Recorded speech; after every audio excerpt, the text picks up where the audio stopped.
मंचस्थ गुरुजनों को मेरा सादर प्रणाम।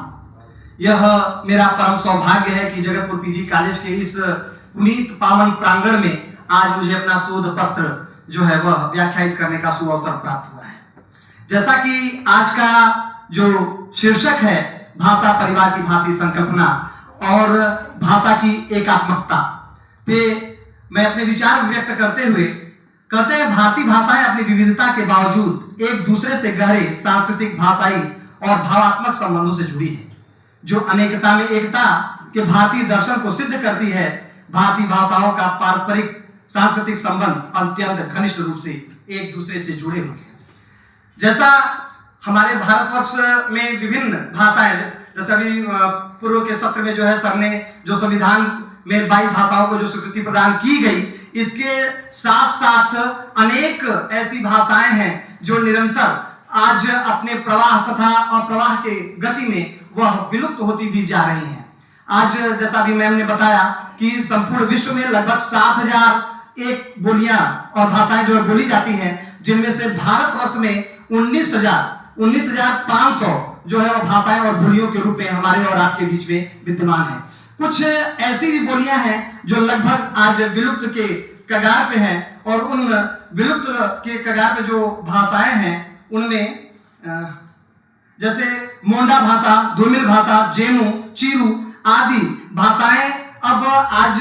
संस्कृति से, चलन से बाहर हो चुकी हैं। इसके साथ साथ इन भाषाओं को संरक्षण तथा भाषाओं को एकता के सूत्र में पिरोने के लिए भारत सरकार ने civil central institute of Indian linguistic का निर्माण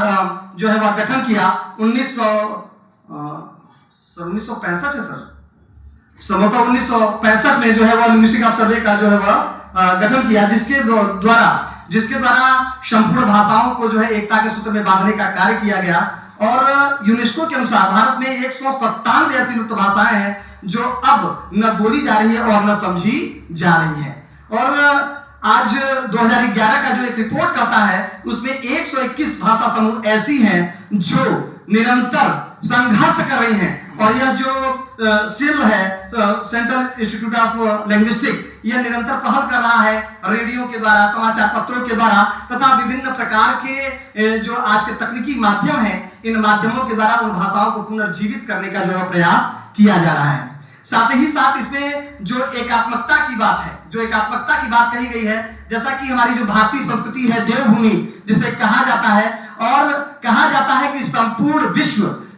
विश्व मनुष्य को पैदा करती है, और भारत जो है वह मनुष्यता की जन्मभूमि है, जहां पर मनुष्यता अपने उच्च पायदान पर जो है वह अवस्थित होती है। इसके साथ ही साथ भारतवर्ष की जो सबसे बड़ी जो एक उपलब्धि है कि परमपिता परमेश्वर भगवान श्री राम जो हमारे और आपके आराध्य देव हैं, और वाल्मीकि जी ने जो संस्कृत भाषा में जो वाल्मीकि रामायण लिखा, और इस रामायण का विभिन्न भाषाओं में जो अनुवाद हुआ, चाहे वह कम रामायण हो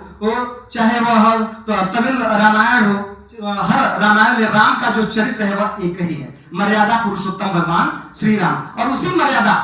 मर्यादा की स्थापना उन्होंने हर कालखंड में, भाषाएं भले अलग हो गई, लेकिन यह हमारे भारतवर्ष की एकता,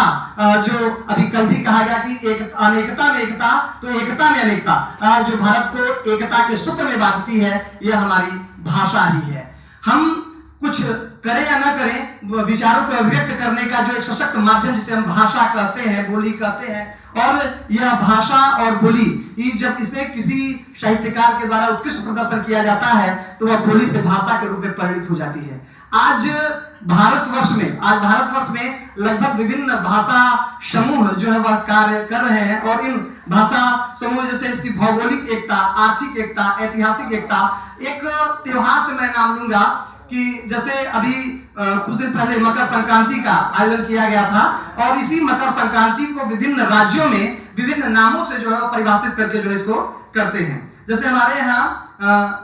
इसको मकर संक्रांति को उत्तर प्रदेश और बिहार में खिचड़ी, गुजरात में जो है उत्तरायण, पंजाब और हरियाणा में लोहड़ी, तमिलनाडु में पोंगल, असम में माघ बिहू और बंगाल में पौष संक्रांति के नाम से इसको उद्भाषित करते हैं। साथ ही साथ यह देखिए कि हमारे भारतवर्ष की जो विभिन्नता में एकता और इसको जो परिलक्षित करने का जो है कि यह खिचड़ी का जो त्योहार है क्यों खिचड़ी ही बनाया जाता है, क्योंकि अन्य जो भी त्योहार है उनमें पूड़ी मिठाई आदि जो है वो जो पकवान है वह बनाए जाते हैं, उसमें खिचड़ी क्यों बनाया जाता है, इसलिए कि यह जो खिचड़ी है दाल चावल से निर्मित, यानी यह हर घर में हर व्यक्ति के जो है पहुंच के अंदर रहे और यह सबके सामर्थ्य के अंदर रहे, इसलिए इसकी यह जो विराटता है उत्तर से लेकर दक्षिण पूरब से लेकर पश्चिम को एकता के सूत्र में जो है बांधने का प्रयास जो है वह किया गया है। साथ ही साथ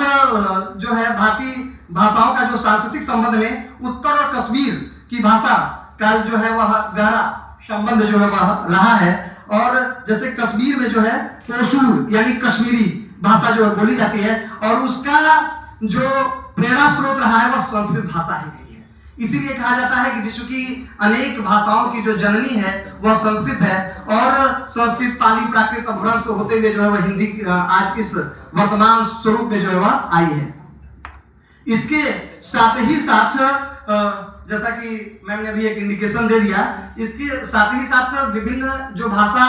परिवार है और जो हम आपस में लड़ते झगड़ते रहते हैं, और इस भाषा को समृद्ध करने में फिल्मों का भी बहुत बड़ा अहम योगदान है। एक बार सहयोग से सर के साथ मुझे दक्षिण में जाने का एक शुभ अवसर प्राप्त हुआ, और वहां पे हम लोग एक चाय की दुकान पे अपनी कथन को समाप्त करता हूँ। हम लोग चाय मांगे और वह असम का व्यक्ति जो है वह कुछ रिस्पॉन्स ही नहीं दिया, कोई प्रत्युत्तर ही नहीं दिया, और ठीक उसी समय जो है विविध भारती पे जो है वह किशोर कुमार का गीत जो है वह चल पड़ा और उसे वह सुनते हुए गुनगुना रहा था। तो सर ने कहा एक थप्पड़ मारेंगे, हिंदी गाना सुन रहे हो और हिंदी हमारी नहीं समझ पा रहे हो। यह है भाषा की महत्ता, और फिल्मों ने जो है उत्तर से लेकर दक्षिण और पूरब से लेकर पश्चिम को जोड़ने का कार्य किया है। सब समय की प्रतिबद्धता को देखते हुए मैं अपनी वाणी को विराम देता हूँ। जय हिंद, जय भारत।